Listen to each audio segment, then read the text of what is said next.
Hey, can I get a drink? Where's the regular guy?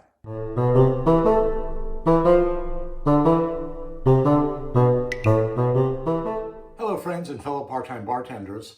Tonight is Tuesday. That means it's time for me to get to work. Tonight, we're making 3 cocktails. We have 3 religious holidays coming up. Passover starts Friday, Easter is on Sunday, and we're in the middle of Ramadan, so we're making 3 cocktails. I know what you're thinking. People don't drink alcohol for Ramadan. For that one, we're going to make a mocktail, but we have a special cocktail for Passover and a special cocktail for Easter. You know, the 3 holidays, they overlap, and people often celebrate them in completely different ways. But, you know, this is, I feel like maybe we should try to come together with these cocktails and a mocktail. You know, I'm thinking of that song by John Lennon, Imagine Everyone Should Be the Same, everybody should live in the same country, everyone should think the same way. I don't really share that. This is an opportunity for everybody to kind of try to celebrate each other's traditions, and that's what I'm trying to do here. So those are the 3 cocktails we're making, and so let's get mixing.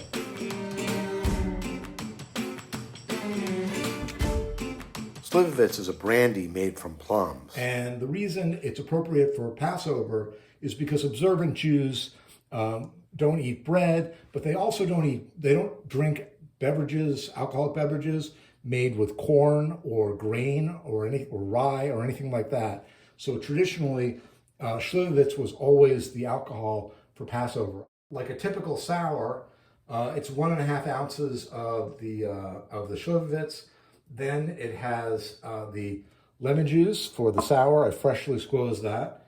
And then I have simple syrup, which I made in a 2-to-1, 2 parts water, 1 part sugar recipe. I kind of tend to go stingy on the water. I like it a little heavier. And so for that reason, I just like it a little more viscous and it adds more body to the cocktail. But the real way to do it, I think, is the 2-to-1. And then the drink also then calls for egg white. And so we have that. And it also calls for Peychaud bitters. So there you have it. I'm going to start mixing this up and building this cocktail. So I have 1.5 ounces of the Schlindovitz. You know, I like using these mason jars. They're kind of fun and they're also really inexpensive. I mean, you know, proper barware is $20 a jar, and you can't easily buy 2 or 3 of them. You go to the hardware store, you probably can buy five bottles, you know, 5 of these for just a couple of bucks. So that's kind of how I do it. So I'm adding the Schlindovitz, and then I'm adding the simple syrup. Simple syrup is 3/4 ounce, and it's 3/4 ounce of the lemon. I'm also using the egg white, which you could also use alfalfa if you wanted to make it, you know, vegetarian. And then at the end, I'm adding my Peychaud bitters. It just calls for 1 dash. I don't know. I think that was a generous dash, so that's good. And then here we add some ice.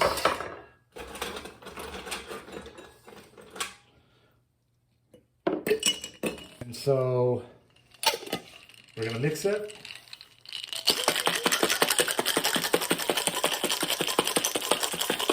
The egg white gives it a nice froth to it. And now I'm pouring it out into the glass. I did rim the glass with Sumac. I kind of like that for this cocktail. It combines, the Sumac is a Mediterranean spice, and the Schlindovitz is a European spice.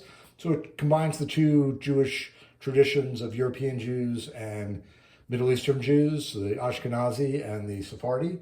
And so there you have it in 1 glass. We'll taste that in just a moment.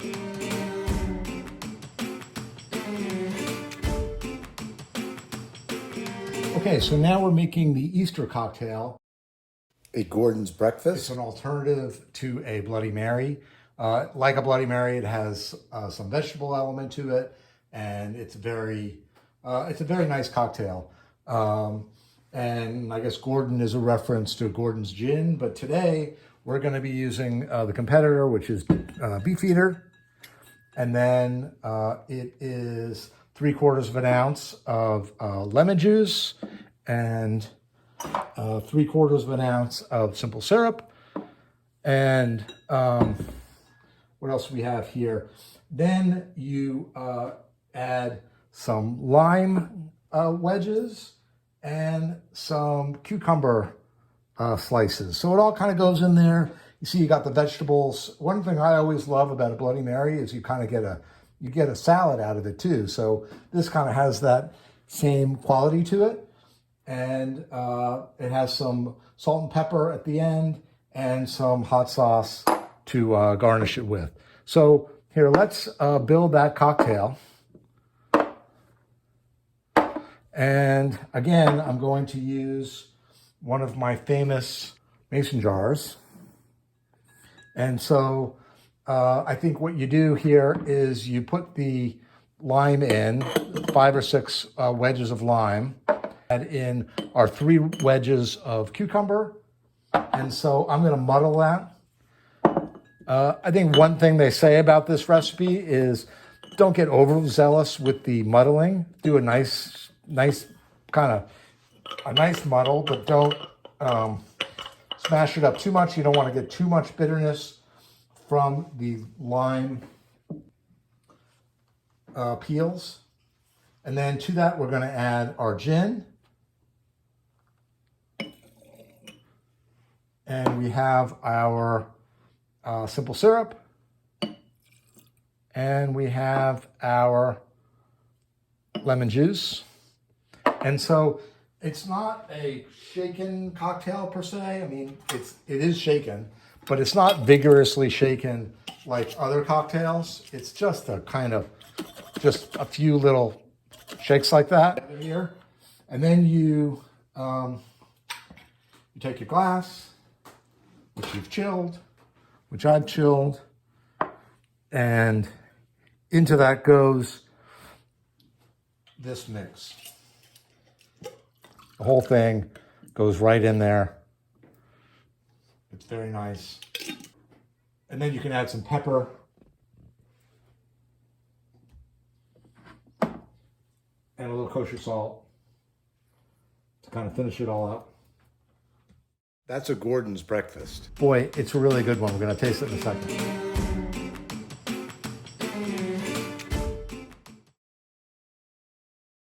A mocktail. It is a apricot mocktail. So I'm just using regular apricot juice I got in the store. I'm sure there's something more traditional, maybe something more viscous might be better too. And then I'm going to use some orange blossom water. And again, I'm going to rim the glass with the Sumac. And so it goes right into my jar.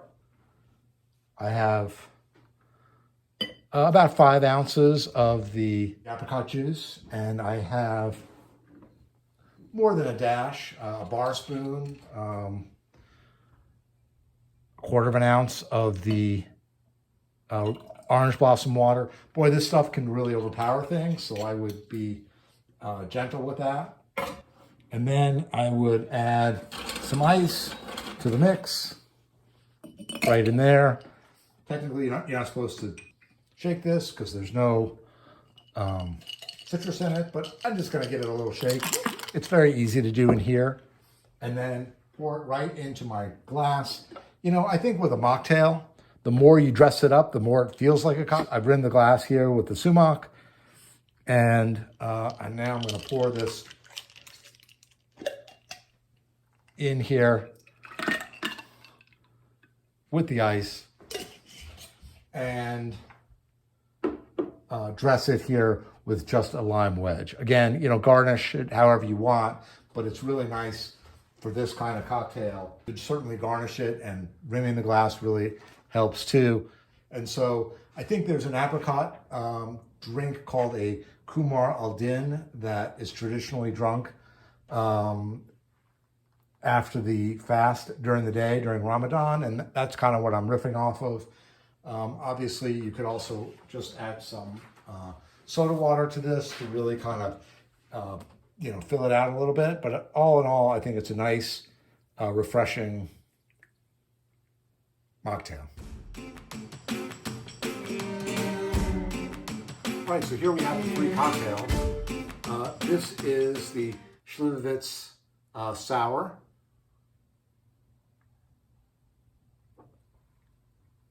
You know, the Slivovitz is a potent brandy, and so the sour really kind of gives it some, makes it a little, softens it a little bit and makes it a little more fun, and it's a very good one. It's definitely worth trying. And I'm not saying I would only drink it during Passover, but it's a good one.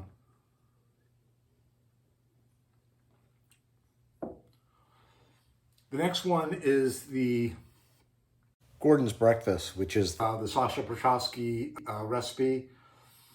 Let's try this one. Boy, that's a winner. That's the one that I would go to on any Sunday. Like I said, it's good because you got the snack in here too, which is something I love about a Bloody Mary. And it's a little, it's very spring-like, so it'll go nice for Easter. So I highly recommend this one. And then the mocktail.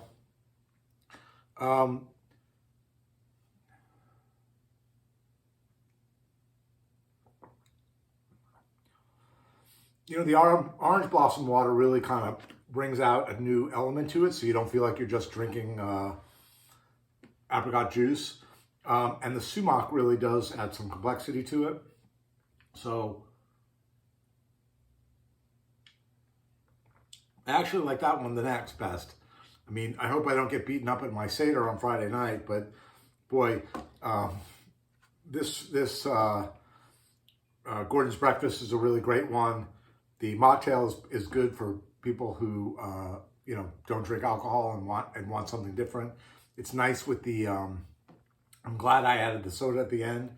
That was good. And this again, it softens the blow for the Schlindovitz, which is not the greatest brandy in the world, but it is nice with the sumac and the sourness. And so all 3 are fun to try. And so there you have it. So there's 3 cocktails. I keep saying that, but it's 2 cocktails and a mocktail. It adds up somewhere. Again, thank you for joining, and please press that like button and feel free to subscribe. I'm the Part-Time Bartender, and we'll be back with another cocktail before you know it. So happy Easter, happy Passover, happy Ramadan, whatever you say. So thank you all for tuning in.